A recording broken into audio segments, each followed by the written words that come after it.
Now we hear from the religious scriptures that Christ sacrificed for the sins of the human beings.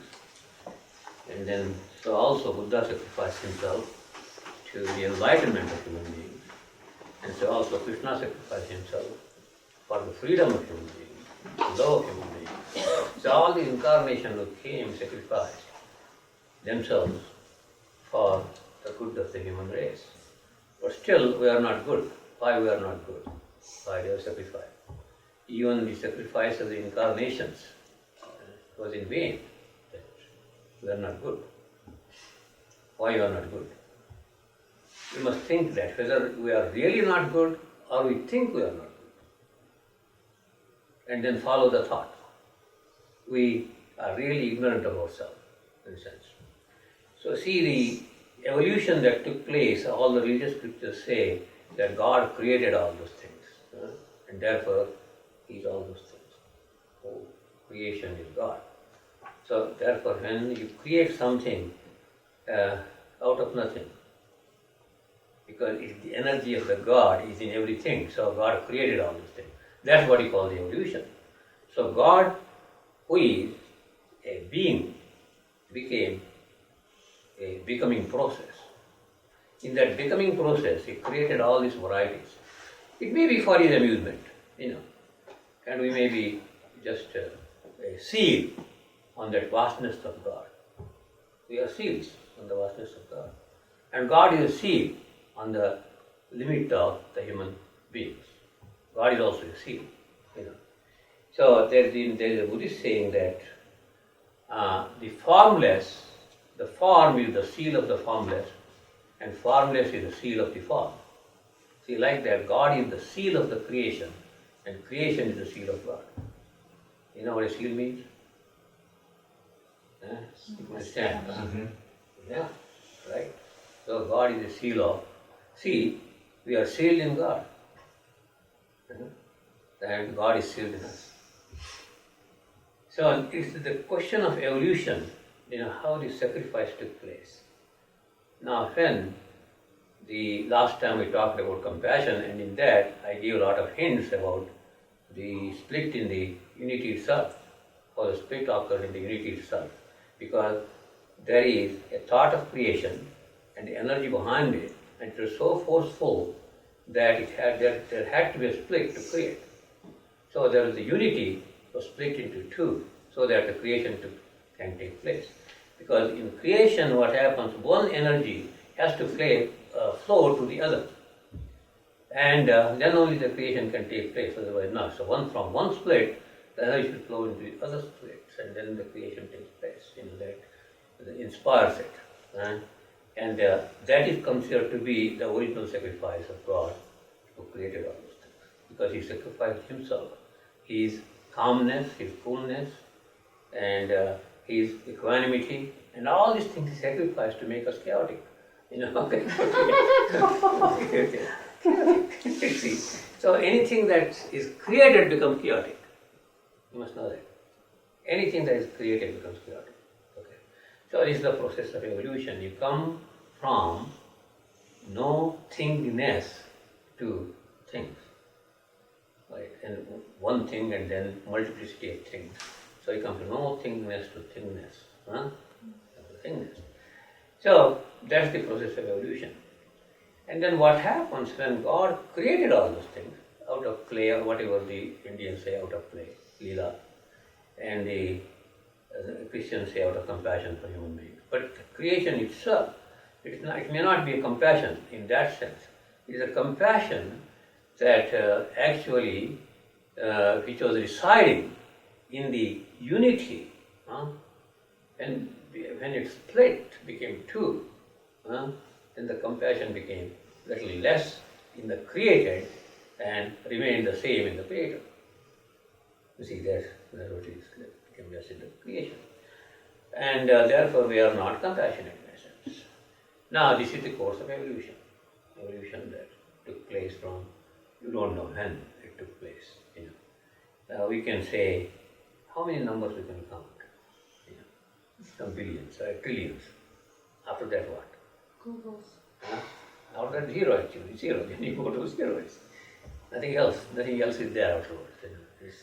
So our imagination can go to certain extent, our intellect can work to certain extent. And beyond that, nothing. See, we exist in our thought, in our imaginations, to the extent, thought or imagination. Yeah, you can go further. That's a transcendence, you can go further and further and further till you find nothing.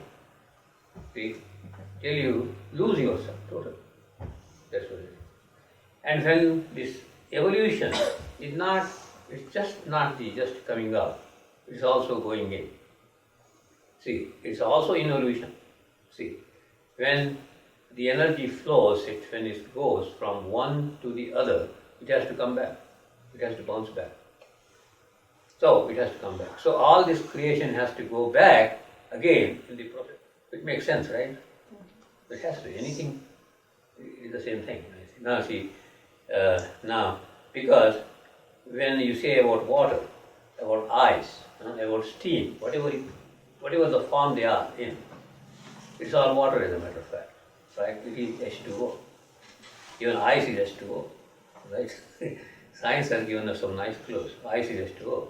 Water is H2O. Even steam is H2O. Right? Clouds carry H2O. Right? And your saliva is H2O. Except the germs. See. So it's all the same thing, right? And suppose there is ice in the Himalayas. It snows very heavily there. Anywhere in the world, you can see the snowing in Himalayas, you can believe it. Mountains of snow. It becomes ice. And that mountain melts and becomes snow. Ice becomes water. Right? And still, then it condenses and becomes snow and ice. Then it becomes water again. See, it goes on like that, So there is now the spring comes, so now it is summer, then there is a fall, right? Summer falls and gives rise to winter, right? And then winter, after winter, what comes? Spring. Huh? Spring. Yeah, it springs. So all those things, they are so interconnected. Now, why I am talking about sacrifice is a quality actually gifted to the human beings, because we are created in the image of God or in the essence of God. So we have the sacrificial quality in us.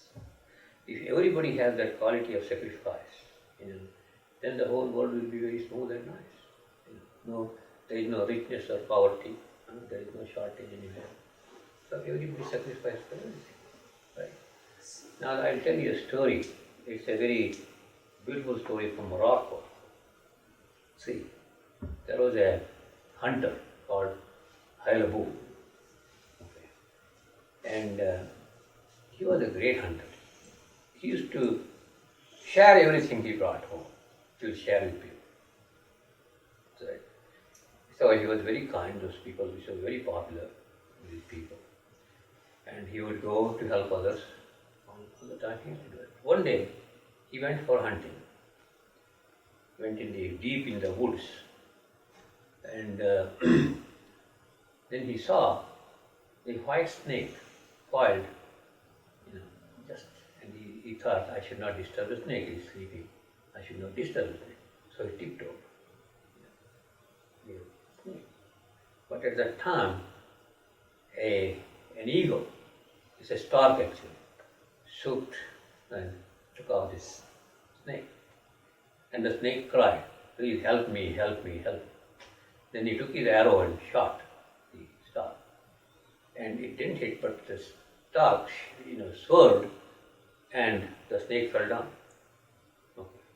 Then he went there and took the snake, said, go home to your people. It's very dangerous, this world is so dangerous. There are a lot of predators. Go home. So the snake went home. And another time when he was just going in the forest for hunting, he saw the snake, but with many. Yeah. Then that snake came and talked to him. Now you have saved my life, you are my savior, you have saved my life, so my people want to welcome you for a kind of supper. And the snake says, my parents are waiting there. And I am the daughter of a dragon king. See, so they are waiting there, so please come. So he decided to go and he went with the snake. And a lot of snakes were there, So he went with them. And his parents were waiting outside, the dragon king, And but the snake told him one thing, you don't eat anything there. Don't drink anything.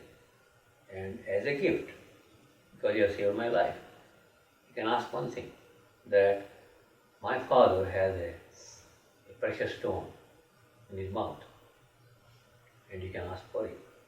And when he gives it to you, you will learn the language of birds and all animals.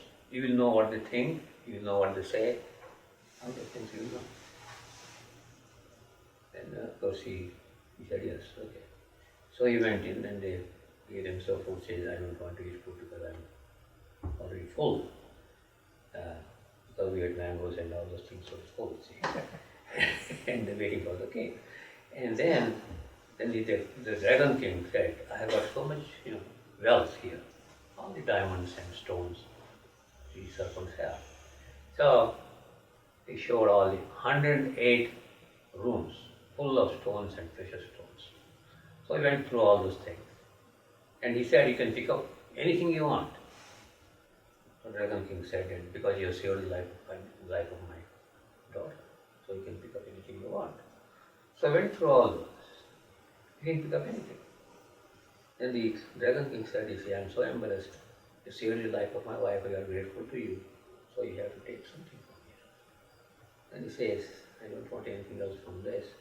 I want one thing, you give me the precious stone which you hold in your mouth. The Dragon King thought a little bit, hesitated a bit, and spat the stone out. And he took it and went away. And they all expressed their gratitude, and he went away. And then he could really understand what the birds think, what the animals think. So in hunting, it was very useful to him, what they think, whether they are afraid, all those things. And one day, he saw some birds talking to each other. See, there is going to be a great eruption from this mountain, and everything is going to be deluged, there will be deluged, and everything will be drowned. But one thing that snake had told him was, Dragon King, you cannot tell what you hear from the birds or whatever it is, whatever you know, you cannot tell to anybody. As soon as you tell, you will become a stone, turn into a stone. Okay. So then he heard this from birds. And then what should he do? See all the people, his people there. So he should caution them that's going to be, they should leave the place and go somewhere. And he came home and he was very hesitating to tell them. If I tell this, I will go stone. If I don't tell, all the people will die. So he ultimately he called them and said, I am telling you one thing. You must all leave this place and go, because there is going to be some dangerous flood and all. And they said, it's foolish. There is no sign of anything. It is foolish to say that. But he never told a lie to them. So he said, whether to believe him or he has become mad or gone insane, we don't know. But there is no sign of anything. So why should you leave your home and everything and go somewhere? Then how do you know that? They asked him. Then he said, because if I don't tell, they will not believe. I become a stone. So then he ultimately told them how he heard this. All the whole story he told them, how he got the precious stone. It enabled him to know the language of all the animals and everything, and how these birds were talking about it. So there was going to be a flood and eruption in this mountain. Then they had to leave the place. And as soon as he started slowly becoming a stone, and then he became a stone. Then when actually that happened, flood and everything was wiped out. But those people who went on the mountain were saved. And so then they thought, this man sacrificed for us, for the good of all of us. So he thought that if I alone can live in this world and allow all the people to die in the flood, that's not right. So he sacrificed himself for the good of his people, all the people there. And they say, still, this is sacrifice. I'm telling you, sacrifice here. So these are all stories, but these are all kind of mythological stories, but all these stories carry some meaning.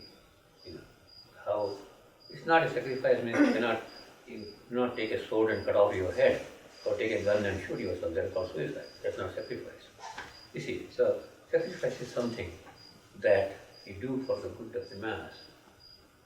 Then what happens to that sacrifice? One who sacrifices. So still they say in Morocco, still those people, they at Hailabu, that stone is still there on the mountain. It's called the Hailabu stone. It is still there on the mountain. A human figure. And then sometimes he appears before the people and gives them some instructions. Still, he does. And it is true. Whether the story is true or not, that's a different thing, but this is a mythological story, that till that statue is there, like a human being. And people go and celebrate the sacrifice of this person. All over the world people go and sacrifice, to celebrate the sacrifice of a human being for human beings. Now see, if this human being can sacrifice for this human being, how much God has sacrificed for the creation? His entirety is sacrificed. His totality. So we are the part and parcel of that totality. Right? So then we have the greatest instinctual intuition, which will at times force us to sacrifice, whether you like it or not. But since that sacrifice is unwilling, you don't get the product. You don't get the result, good result. And that's called a bad karma. See, that's what it is. Now, every parent sacrifices for the children, children sacrifice for the parents. It's all mutual. It should be mutual. So when there is mutuality, then there is no friction, problem as such. But in the world, that is not there. Right?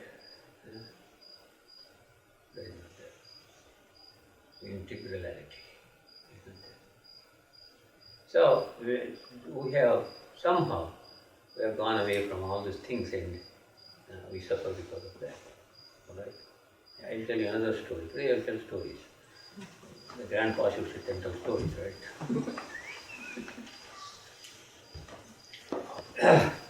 So this was an Indian story.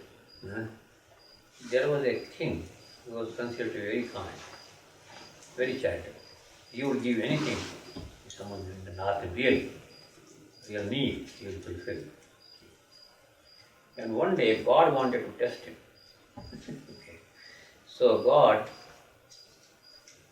takes the shape of an eagle. Okay. And he was after a dove, what you call pigeon, right? Yeah. This pigeon flies into that kingdom and just dropped on the lap of this king. He says, why are you here? So, no, I don't want anything from you. But this eagle is after me. All the way is after me. So, I refused.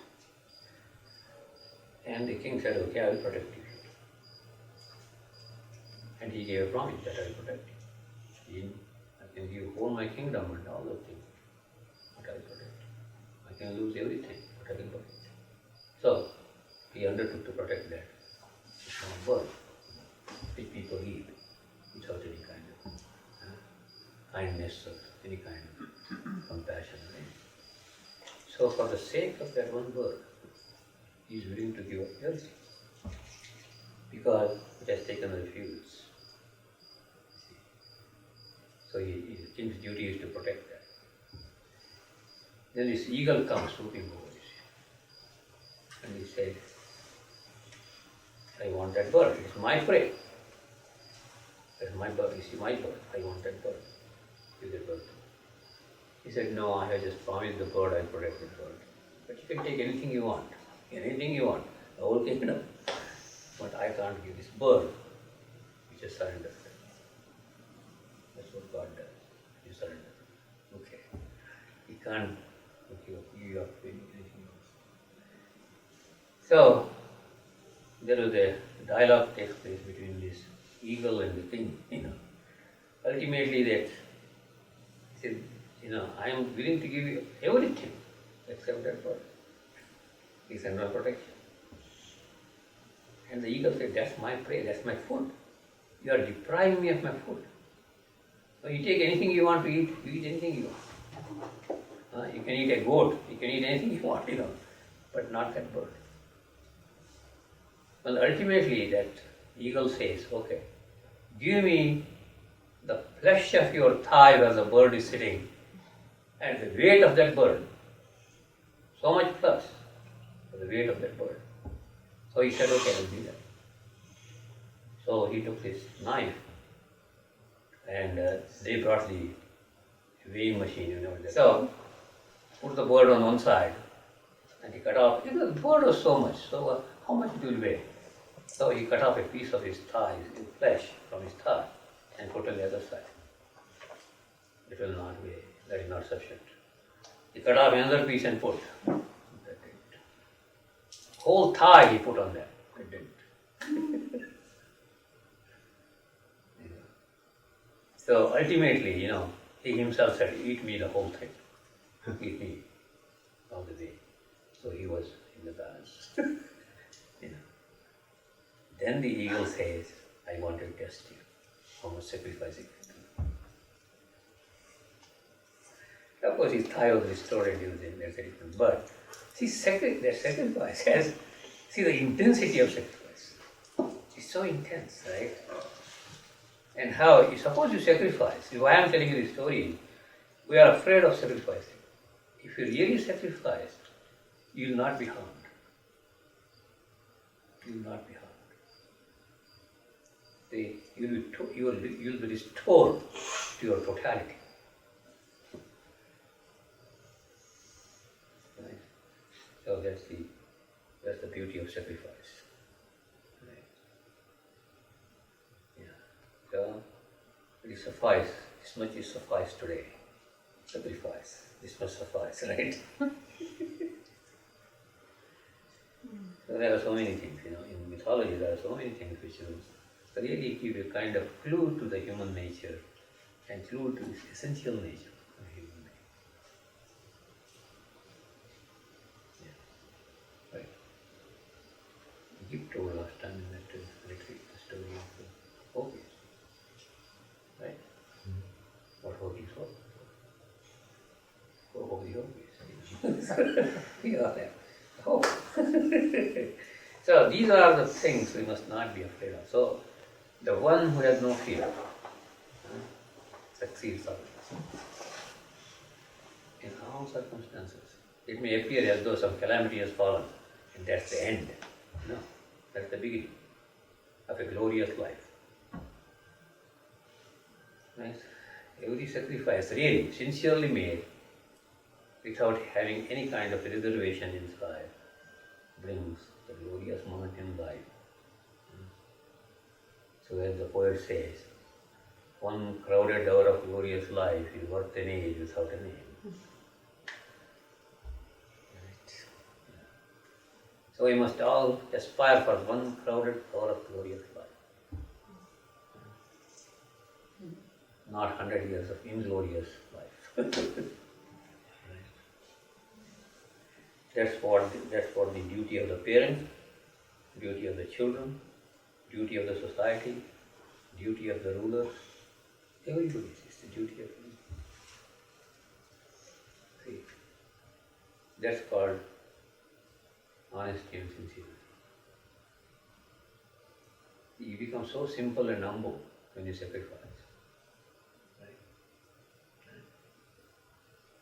Right? Why a fruit should fall from a tree?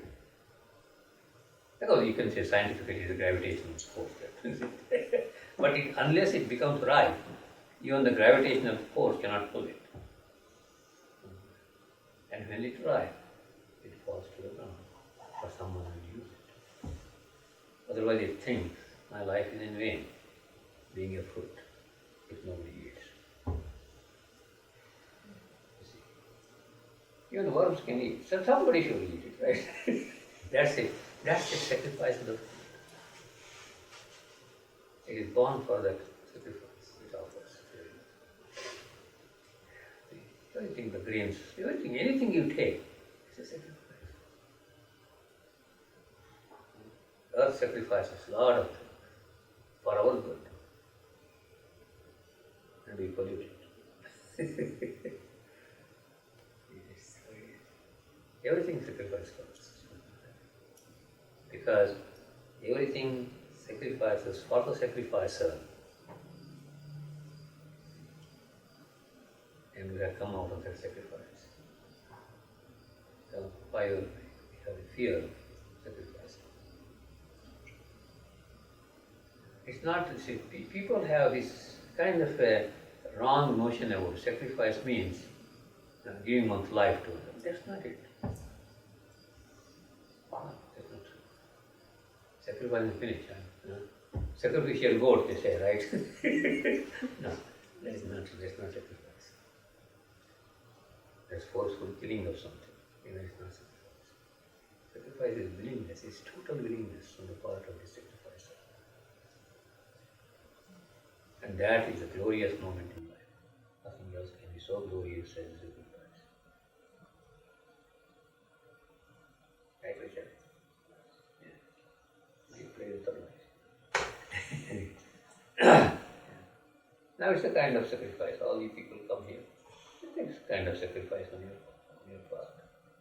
Right, Kamala? She came and cut all the onions, and why should you do that? Kind of sacrifice. So that one turn of goodness please many people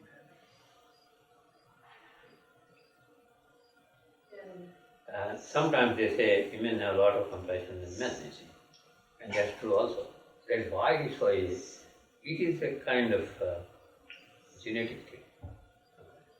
Women have more compassion than men because they have a peculiar gene which is called specialized social gene. Then we have scientific. Very recent study shows there is a gene in women especially that is more, they can be more compassionate, more loving and more giving. And that they have found that gene is only found in women, not in men. We had a lot of mistake, misunderstanding. It's out of ego. They work, the reference point is ego of the human beings. And in sacrifice there is no ego. So that's actually, love is the point of reference. here ego is the point of reference. Ego has no compassion at all. It has no compassion. It has passion but not compassion.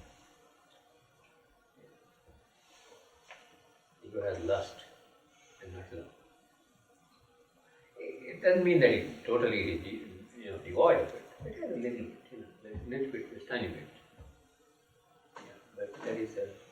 But therefore, you have to develop this other side, not to kill the ego, but to glorify it in the, in the sacrifice, in love. You glorify the ego, then it will become all that. You cannot kill it, you cannot destroy it. And if you destroy it, you cannot survive. You must know that also. You cannot survive if you destroy the ego.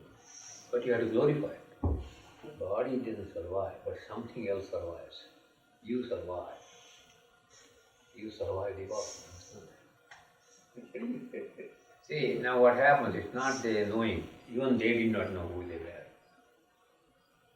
Only that sacrifice brought them face to the knowing process.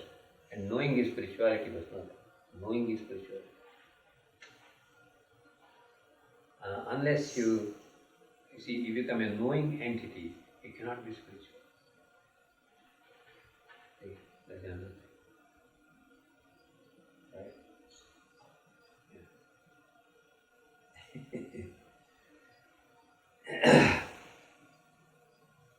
So that's the two stories I told you. Right. What's your story now?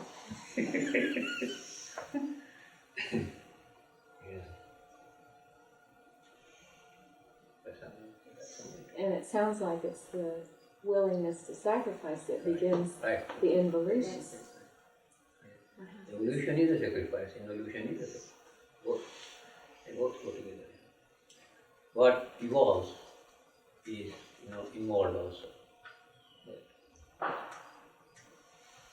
So they are, at the same time they go together. Evolution. In the evolution there is an evolution. So it has to go back. Everything has to go.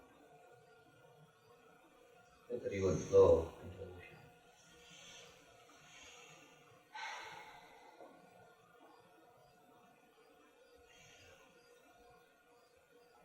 You can't help it. You can't help it. So we try to help ourselves by restricting ourselves, you see, and not doing it. We try to fall back, right? Withdraw from all those things. So that means we are withdrawing from life itself. Every moment we are withdrawing from life. And therefore we suffer. And then we have so many ceremonies we do to give him happy. We want to appease God, we pray and all those things we do. In the process of withdrawing, we try to pray and all those things. You are withdrawing from that very thing you are praying for. See, you always have a fear in that. Withdrawal is always a fear. You withdraw because of fear or because of something. That's the fear of death.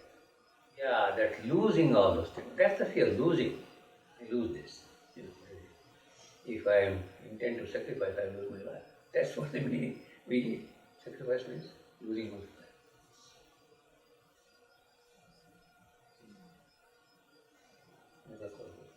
And in losing what you call losing this body, we become eternal. Because something survives the body. That's you. Syria, they said it has no name and form. See. So, that which you call yourself survives. It doesn't know, but the sacrifice goes on, always. It doesn't know it's sacrifice. See now, you think sacrifices for something else. Now all these fruits come and then we can see, but it gives rise to something else, like some other thing. Sacrifice actually is a continuation. Sacrifice is not a death, but a life. So that's what eternal life means.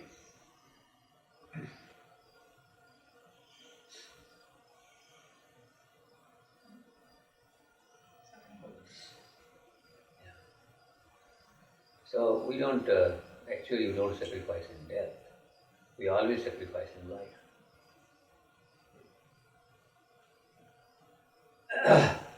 In death, what do you do? We think it is all end of everything. That's not true. There is no end.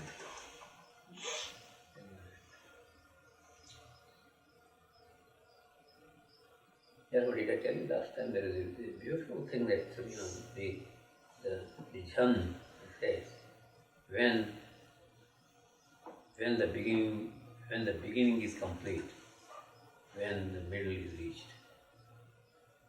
It's a beautiful thing. If you think about it, you will think, oh, just when the beginning is complete, when the middle is reached. How beautiful it is. So it shows that the beginning can never be complete. So there is no end to the beginning. And when I said, you have the seed of God, and you are the seed of God. So how you are mortal, tell me.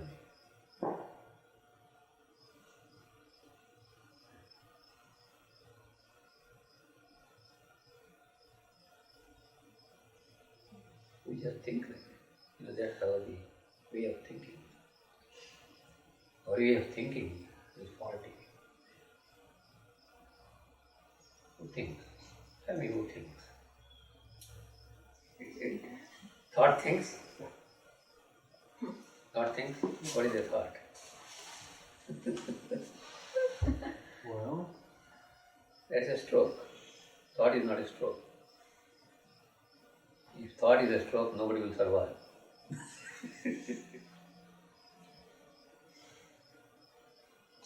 Thought is what you think you are.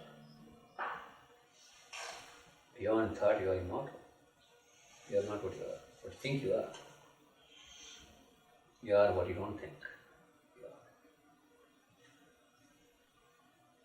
Thoughts come from memories, All things come from memories. So memories are projected in thought. No, it's not stopping, it's putting it in the right place. But use the thought. Use the thought. Don't allow yourself to be used by the thought.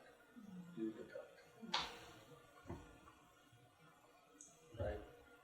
Yeah. And using the thought is not a control. It's an order. Used by the thought is a control. And not an order. It's a disorder.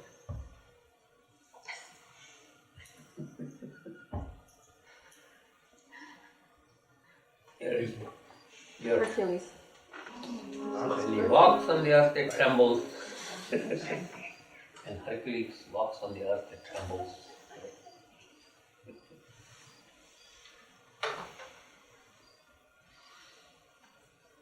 Do something from this.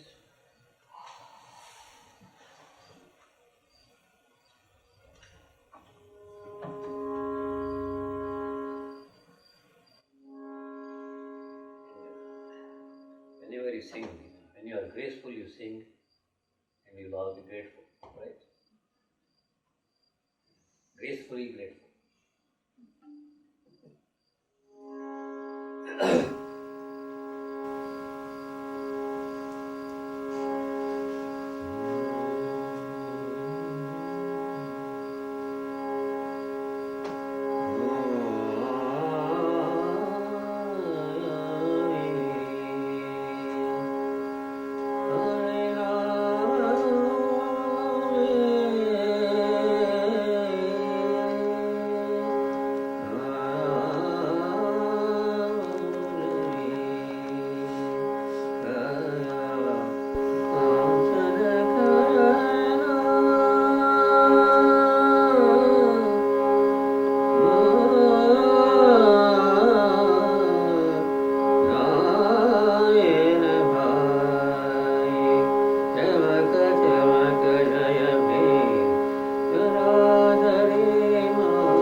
you all.